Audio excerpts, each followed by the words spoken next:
ketika ini maka ada sektor yang diuntungkan, yaitu sektor yang bahan bakunya dari minyak, maka yang akan naik barito.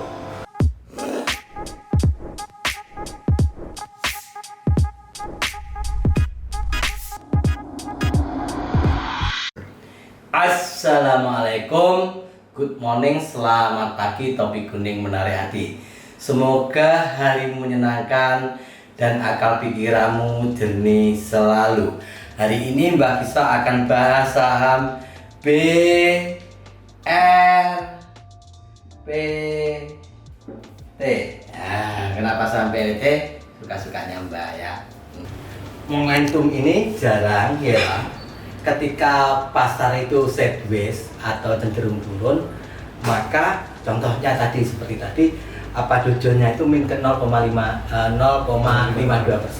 Kemudian minyaknya minus berapa? Coba ada yang tahu tadi? Tahu ya? Minyaknya minus 3,57. Nah, 57%. Nah, ketika minyak 57% sedangkan dojo 0,52%, nah sekitar nih. Ketika ini maka ada sektor yang diuntungkan, yaitu sektor yang bahan bakunya dari minyak, misalnya kan untuk produk turunannya misalnya olefin itu produknya TPIA. Nah TPIA itu anak usahanya Barito, maka yang akan naik Barito. Lalu Barito sudah mencapai spot belum? Nah kalau sudah, nah, itulah saatnya spekulasi beli. Hari ini adalah harga terendah yang sebelum-sebelumnya setelah itu turun ya. Kata kuncinya antara minyak dan BRPT itu berkorelasi negatif, kata kuncinya itu. Dan itu biasanya saham-saham yang lain juga stagnasi cenderung turun, maka yang dipilih BRPT. Jika kita cermati usaha BRPT ini seperti bahan baku industri plastik ya, di sektor hilirnya ya, seperti etilena, propilena, paigas serta mix C4, dan komoditas perkebunan kayak kelapa sawit dan turunannya, begitu pula untuk kayu olahannya. Dan yang untuk sektor energi ada perusahaan sumber daya energi yang terdiversifikasi di Star Energy, itu di Panas Bumi ya, itu kayak itu. Nah kalau kita lihat pemegang sahamnya ya sebenarnya ya itu aja, Pak Prayogo Pangestu 72% dan masyarakatnya 27%, dan ada saham Triasuri sekitar 500 jutaan saham. Nah ya komisaris utamanya ya tentu Pak Prayogo sendiri, begitu pula untuk dirutnya Pak Agus Salim Pangestu. Nah itu sekilas tentang susunan manajemen dan bisnis utamanya. Di samping memang harganya BRPT itu sudah murah, dan di ini ada pencatatan saham hasil konversi warren. Ini kalau ada kayak tulisan gitu itu biasanya itu pelaku pasar itu kayak agak pesimis ini pada pencatatan saham hasil konversi warren itu cuma 5.800-an saham itu yang diumumkan tanggal diumumkannya tanggal 31 Agustus ya itu ya. Kemudian jumlah saham hasil konversi seperti itu, sehingga total saham setelah konversi bertambah menjadi 93 miliar 388 juta. Nah itu yang pencatatan perdagangannya tanggal 9 September. Nah masih ada sisa warren yang belum dikonversi, sisanya sekitar 359.676.525 saham. Hutangnya BRPT dengan Bank Bangkok Public Company Limited itu yang sebesar 3,64 triliun yang dengan jaminan gade atas rekening penerimaan dividen atas nama BRPT, dan dengan yang kedua dengan gade atas rekening debit service reserve account DSRA atas nama BRPT, dengan juga dengan jaminan gade atas saham yang dimiliki oleh TPIA itu tidak dibahas di sini. Memang utang itu digunakan untuk membangun pembangkit listrik tenaga uap yang berteknologi ultra super critical dengan kapasitas 2 kali 1000 megawatt atau yang dikenal dengan proyek Java 9 dan 10 yang bekerja sama dengan anak usaha PLN yang PT Indonesia Power ya. Itu untuk sekedar tahu saja.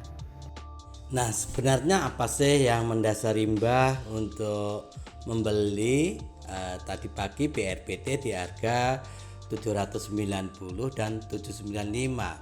Nah, memang BRPT ini secara teknikal memang sudah murah. Nah, meskipun belum menyentuh supportnya, tapi ini adalah peluang untuk mantul ketika memang harga minyaknya juga turun 3,5%. Nah, ketika saham-saham lain kondisi sideways atau cenderung turun, Barito ini tadi menjadi pilihan Mbah. Nah, yang mendasari akhirnya harga Barito memang betul naik. Kalau kita ingin melanjutkan transaksi untuk esok, apa masih bisa? Jawabannya juga bisa.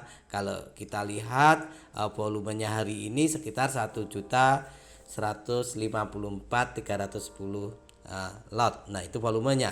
Kemudian kalau kita cermati transaksi foreign flow-nya itu hari ini tanggal 7 September itu asing netback 4 juta saham ya. Artinya mulai ada kepercayaan pula untuk investor asing, meski ini asing beneran atau bukan. Tapi secara total, secara akumulasi totalnya sejak 3 Agustus sampai 7 September asing masih net sell 145 juta saham. Nah, kemudian transaksinya hari ini didominasi oleh retail nih. YP net buy-nya agak banyak, YP, kemudian disusul CP, WD dan GR. Kalau warna-warna yang sell ini terlihatnya biasanya yang dipakai oleh asing ya net sell-nya. Nah, bagi teman-teman yang belum dapat, boleh antri beli dengan spekulasi P1 di 790. Spekulasi P2 ada di 740 dan spekulasi P3 ada di 600 sampai 620. Bagi teman-teman yang ingin trading swing itu bisa antri open bid di 5, di GTC juga bisa. Nah, support kuat dari Barito ini adalah 426. Nah, karena closingnya di 825, kalau tidak dapat teman-teman silakan HK dengan ketat. HK-nya di berapa Mbah? Bisa di 830. Tapi untuk teman-teman yang sudah punya, belinya tadi pagi bersama Mbah Kiso di 790 sampai 795, maka bisa menjual mulai 840 sampai 860 itu test sell-nya. Kemudian test sell 1 ada di 900 dan test sell 2 ada di 950 dan test sell 3 ada di 1000. Kemudian yang ingin sell suka-suka atau santai di 1050 karena Mbah punya target jual secara swing ada di 1130. Itu ada hitungannya sesuai bisnis saham di Trik Cuan. Salam, saya Mbah Kiso Trik Cuan. Semoga hari-harimu penuh cuan.